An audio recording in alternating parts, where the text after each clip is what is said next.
Last લેક્ચરની અંદર કોષરસ પટલની સંરચના શું છે એ સમજી ચૂક્યા છે બરાબર. મુખ્યત્વેની સંરચના તરીકે આપણે જોઈ ગયા કે લિપિડ અને પ્રોટીન અને થોડા ઘણા પ્રમાણની અંદર ઓલિગોસેકેરાઇડ્સ એટલે કે કાર્બોદિત ઘટકોનો બનેલો હતો એવો કોષરસ પટલ છે. હવે આ લેક્ચરની અંદર ચોક્કસ રીતે આપણે કોષરસ પટલના કાર્યો શું છે એને લઈને ડિસ્કસ કરવાના છે બરાબર. અને એ કાર્યની અંદર સૌથી પહેલા કહીએ તો પટલની આરપાર અણુઓની ગતિ જે છે, દ્રવ્યોની ગતિ છે, એ કોષરસ પટલનું સૌથી અગત્યનું કાર્ય છે બરાબર. સૌથી પહેલા યાદ રાખીએ આપણે કે કોષરસ પટલનું મુખ્ય કાર્ય શું છે તો કે દ્રવ્યોની અંદર અને બહારની તરફ ગતિ નિર્ધારિત કરવી બરાબર. એટલે એક જોતા કહીએ તો અહીંયા આગળ જે કોષરસ પટલ જે છે કેવો છે તો કે અર્ધ પ્રવેશીય પટલ કહી શકીએ આપણે બરાબર. અથવા એવું કહું કે શું કરશે તો કે કોષની બહારનું વાતાવરણ છે અને કોષની અંદરનું વાતાવરણ છે એ બંનેને જાળવવાનું કાર્ય કરે છે બરાબર. કારણ કે આ પટલ જે છે એના વડે જ કોષની અંદર કયા દ્રવ્યો અંદર પ્રવેશે છે અને કયા દ્રવ્યો અંદર નહીં પ્રવેશે અથવા તો કયા દ્રવ્યો કોષમાંથી બહાર જશે એ નક્કી કરશે કોણ તો કે માત્ર ને માત્ર જે આ કોષરસ પટલ છે એ. એટલે અલ્ટિમેટલી અંતે આપણે એવું કહી શકીએ કે કોષરસ પટલ છે શું કરે છે તો કોષનું અંદરનું જે આવરણ છે, વાતાવરણ છે, પર્યાવરણ છે એને જાળવવાનું કાર્ય કરે છે બરાબર. એટલે અહીંયા આપણે કોષરસ પટલ જે છે એ કેવા પ્રકારનું કહી શકીએ તો કે પસંદગીમાન પ્રવેશશીલ પટલ.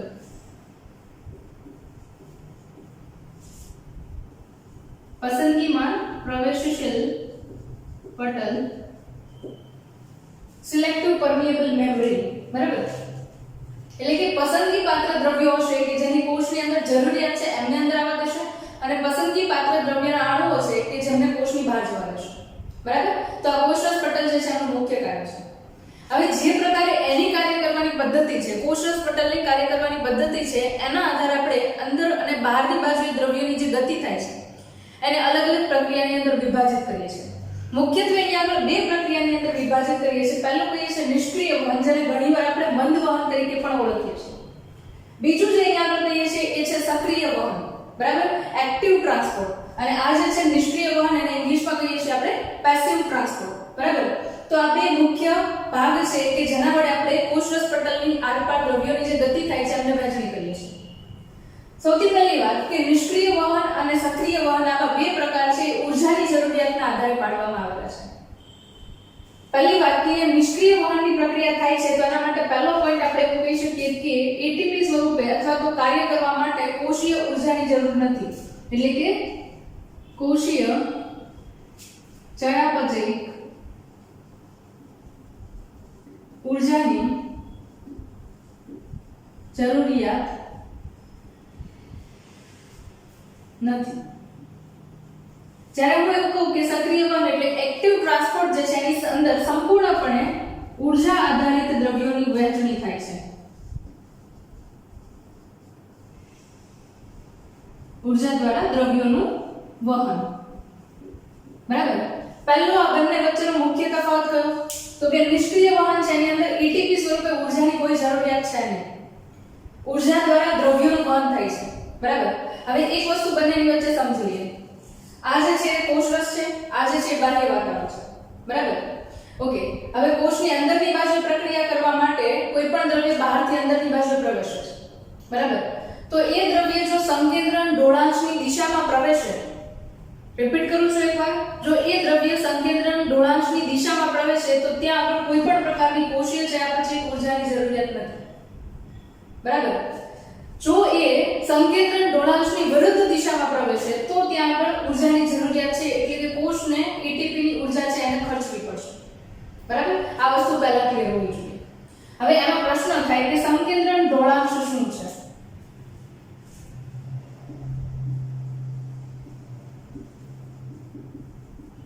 કોન્સન્ટ્રેશન ગ્રેડિયન્ટ, સંકેન્દ્રણ ઢોળાંશ કોને કહેવાય? તો કે એક એક્ઝામ્પલ આપું તમને. અહીંયા આગળ H2O છે એના 5 મોલેક્યુલ છે અને અહીંયા આગળ H2O ના 4 મોલેક્યુલ છે બરાબર. તેનો મતલબ એવો થયો કે કોષની અંદરની તરફ H2O નું પ્રમાણ વધારે છે અને અહીંયા આગળ H2O નું પ્રમાણ ઓછું છે બરાબર. કોષની અંદરની બાજુએથી કોષની બહારની બાજુએ થશે. તો આ પ્રકારે જે એક નિયમ અનુસરાયો કે વધારે દ્રવ્ય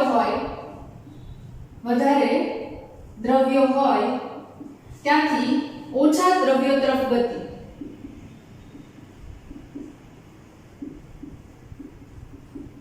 તો આ પ્રકારે જે નિયમ છે બરાબર, અથવા તો આ પ્રકારની સાંદ્રતા જે અનુસરાય છે એને આપણે કહીએ છીએ સંકેન્દ્રણ ઢોળાંશ. બરાબર, એટલે હંમેશા તમારે યાદ રાખવાનું કે સંકેન્દ્રણ ઢોળાંશની દિશામાં વહન થાય છે. એનો મતલબ શું? તો કે જે જગ્યાએ વધારે દ્રવ્યો છે ત્યાંથી ઓછા દ્રવ્યો છે એ તરફ ગતિ થાય, તો એ પ્રક્રિયાને આપણે સંકેન્દ્રણ ઢોળાંશની દિશામાં ગતિ થાય છે એવું કહેવાય. એનો સીધો મતલબ થયો કે જો પાણીના અણુઓ છે એ વધારે વધારે જથ્થો કોષની અંદર છે અને કોષની અંદરથી જો કોષની બહારની તરફ ગતિ કરે છે તો એ સંકેન્દ્રણ ઢોળાંશની દિશામાં ગતિ કરે છે. અને આવા પ્રકારે જો સંકેન્દ્રણ ઢોળાંશની દિશામાં ગતિ થાય છે તો એને આપણે કહીએ છીએ નિષ્ક્રિય વહન. અને અહીંયા આપણે જો ચોક્કસ રીતે કોઈ પણ દ્રાવકના ઘટકો છે એનું વહન થાય છે. બરાબર, હવે દ્રાવક શું છે એ પાછો પ્રશ્ન થાય આપણને.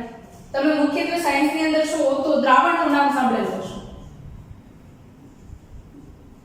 બરાબર, આપણે દ્રાવણનું નામ સાંભળીએ છીએ. દ્રાવણ શેના વડે બને? તો કે દ્રાવક પ્લસ દ્રાવ્ય, સોલ્યુટ પ્લસ સોલ્વન્ટ. બરાબર, આના વડે આપણને દ્રાવણ બનતું જોવા મળે છે. ઓકે, જો મારી પાસે એક ખાંડવાળું ગળ્યું પાણી છે તો એની અંદર જો H2O કહું તો એ શું છે? દ્રાવક છે. અને એની અંદર સુગર કહું એટલે કે ખાંડ એ શું છે? દ્રાવ્ય છે. યાદ રાખવાનું કે જે દ્રાવ્ય માધ્યમ આપે છે કે જેની અંદર દ્રાવ્ય છે એ દ્રાવ્ય બને છે. બરાબર, એટલે કે દ્રાવ્ય થવાનું જે માધ્યમ આપતું હોય એવું ઘટક તરીકેનું માધ્યમ છે. તો અહીંયા આગળ પાણી જે છે એ શું છે? એક પ્રકારનું દ્રાવક છે કે જે માધ્યમ આપે છે દ્રાવ્યને એની અંદર ઓગાળવા માટે અથવા તો મિક્સ થવા માટે. તો જે મિક્સ થવા માટેનું મોટું માધ્યમ છે એને આપણે દ્રાવક કહીશું. બરાબર, અને જે એની અંદર સમાવેશિત થાય છે અને દ્રાવ્યના મોલેક્યુલ્સ છે એની સાથે મિક્સ થઈ જાય છે એને આપણે કહીશું દ્રાવ્ય. બરાબર, તો આ દ્રાવક જે છે H2O થયું. તો એક વસ્તુ યાદ રાખીશું, પ્રસરણની પ્રક્રિયા જે છે બરાબર એની અંદર શું થાય તો કે દ્રાવ્યના અણુઓ જે છે સંકેન્દ્રણ ઢોળાંશની દિશામાં ગતિ કરે. જો અહીંયા આગળ આશ્રુતિની પ્રક્રિયા થાય છે તો એની અંદર દ્રાવકના અણુઓ છે એ સંકેન્દ્રણ ઢોળાંશની દિશામાં નિષ્ક્રિય વહનની પ્રક્રિયા વડે વહન પામશે. બરાબર, આટલી વસ્તુ તમને ક્લિયર હશે. છતાં પણ જો આશ્રુતિને લઈને વધારે ડિટેલમાં તમારે માહિતી જોઈતી હોય તો ઓસ્મોસિસ અને પ્રસરણ એટલે કે ડિફ્યુઝન અને આશ્રુતિને લઈને ઓલરેડી લેક્ચર છે YouTube ચેનલ પર અવેલેબલ છે. બરાબર, તમે એને જોઈ શકો છો. ઓકે, તો આશ્રુતિની પ્રક્રિયાની અંદર કોની ગતિ થશે તો કે માત્ર દ્રાવકના અણુઓની પોતાના સંકેન્દ્રણ ઢોળાંશની દિશામાં ગતિ થશે. એટલે કે દ્રાવકના અણુઓ છે એ કોષની અંદર વધારે છે તો એ કોષની બહારની બાજુએ ગતિ કરે તો એ પ્રક્રિયા સંકેન્દ્રણ ઢોળાંશની દિશામાં થઈ અને દ્રાવકના અણુઓ છે એમની ગતિ થાય છે. એટલે આ પ્રક્રિયા છે એને હું શું કહીશ તો કે એને આપણે કહીશું ઓસ્મોસિસ એટલે કે આશ્રુતિની પ્રક્રિયા કહીશું. બરાબર, સિમ્પલ વેની અંદર આશ્રુતિ કેવું હોય તો સંકેન્દ્રણ ઢોળાંશની દિશામાં દ્રાવકના અણુઓની ગતિને આશ્રુતિની પ્રક્રિયા કહેવાય છે. જેની અંદર કોષની ચયાપચય ઊર્જાની જરૂરિયાત હોતી નથી, જેના કારણે આશ્રુતિ એક પ્રકારનો નિષ્ક્રિય વહન એટલે કે મંદ વહનનો પ્રકાર છે એવું કહીશું. બરાબર, સેમ એ જ રીતે પ્રસરણ માટે સિમ્પલ વેની અંદર કેવું હોય તો કે અહીંયા આગળ ધારો કે સુગરનો મોલેક્યુલ વધારે છે, S for sugar, right. For example sugar જે છે અહીંયા આગળ 6 મોલેક્યુલ છે અને અહીંયા આગળ સુગરના મોલેક્યુલ છે એ ધારો કે 3 મોલેક્યુલ છે. તો સુગરના મોલેક્યુલ્સ છે અણુઓ છે એમની સાંદ્રતા કોષની અંદરની તરફ વધારે થઈ, કોષની બહારની બાજુએ ઓછી થઈ. બરાબર, તો સુગરના અણુઓ છે એમની ગતિ ક્યાંથી ક્યાં થશે તો કે વધારે સાંદ્રતાથી ઓછી સાંદ્રતા તરફ એટલે કે કોષમાંથી બહારની તરફ. તો અહીંયા આગળ કોની ગતિ થઈ તો કે દ્રાવ્યના ઘટકોની ગતિ થઈ જેની અંદર ઊર્જાની જરૂરિયાત નથી. તો એવા પ્રકારની વહનની પ્રક્રિયા છે એને શું કહીશું આપણે તો કે પ્રસરણની પ્રક્રિયા કહીશું. શું કહીશું એને? પ્રસરણ, ડિફ્યુઝન, રાઈટ. અહીંયા આગળ તમને પ્રસરણ અને આશ્રુતિ આ બંને ક્લિયર છે, રાઈટ. હવે આપણે ત્રીજો પોઈન્ટ જોઈએ સાર્વત્રિક પ્રસરણ. હવે અહીંયા આગળ જોઈએ તો ધ્રુવીય પટલ, અધ્રુવીય અણુ આ બધી વસ્તુ આપણને વધારે ક્લિયર હોવી જોઈએ.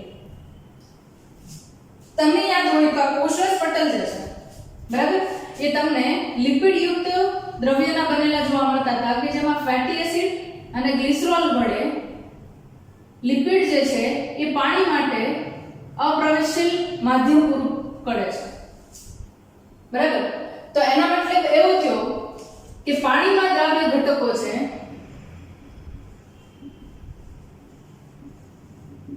એ કોષરસ પટલમાંથી લિપિડ યુક્ત ભાગમાંથી વહન પામી શકશે નહીં. પાણીમાં દ્રાવ્ય ઘટકો કોષરસ પટલના લિપિડ યુક્ત ભાગમાંથી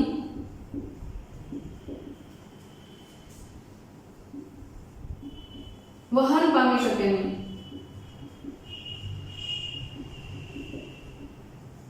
બરાબર? આ સીધો કોન્સેપ્ટ છે, કારણ કે અહીંયા આગળ તમે જે પૂંછડીનો વિસ્તાર જોવો છો એ કેવો છે તો કે એ અધ્રુવીય છે, પાણીથી દૂર ભાગે છે, હાઇડ્રોફોબિક છે, જલ વિતરાગી છે.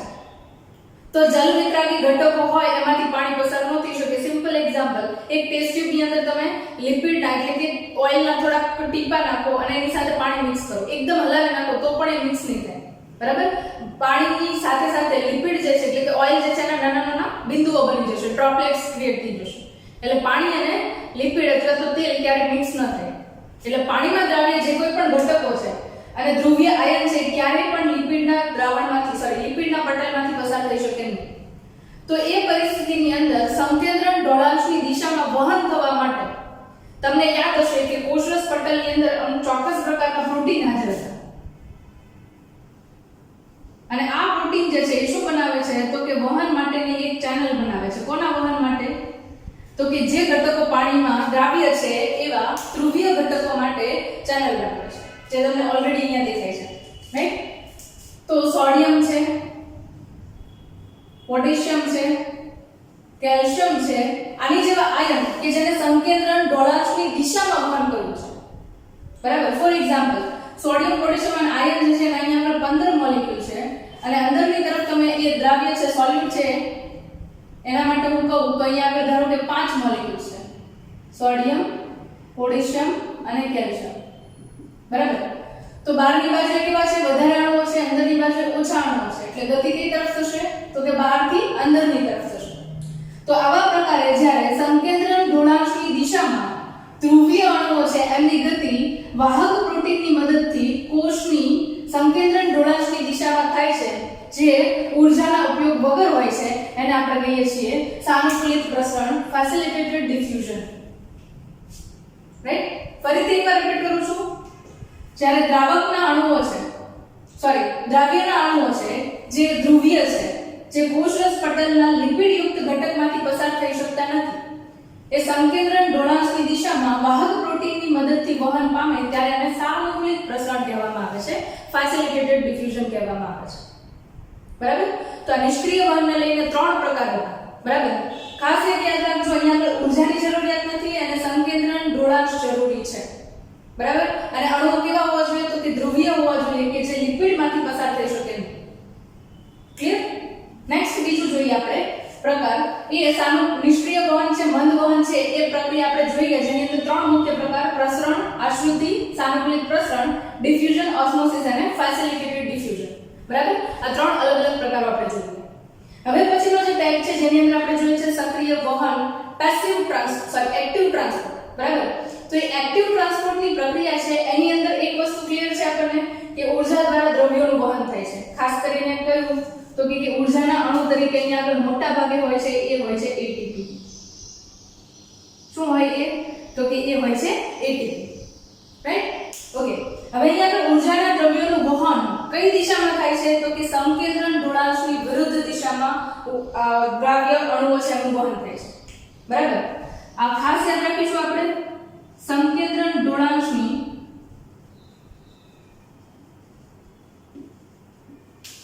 વિરુદ્ધ દિશામાં વહન, રાઈટ? તો જ્યારે સંકેન્દ્રણ ઢોળાંશની વિરુદ્ધ દિશામાં વહન થાય છે ત્યારે ચોક્કસ રીતે અહીંયા ઊર્જાની જરૂરિયાત રહેવાની છે, અને એ જ્યારે ધ્રુવીય અણુઓ છે અને એક જગ્યાએથી બીજી જગ્યાએ સંકેન્દ્રણ ઢોળાંશની વિરુદ્ધ દિશામાં વહન કરાવે છે ત્યારે આપણે એને કહીએ છીએ સક્રિય વહન, અને ત્યારે એટીપી નો ઉપયોગ થાય છે.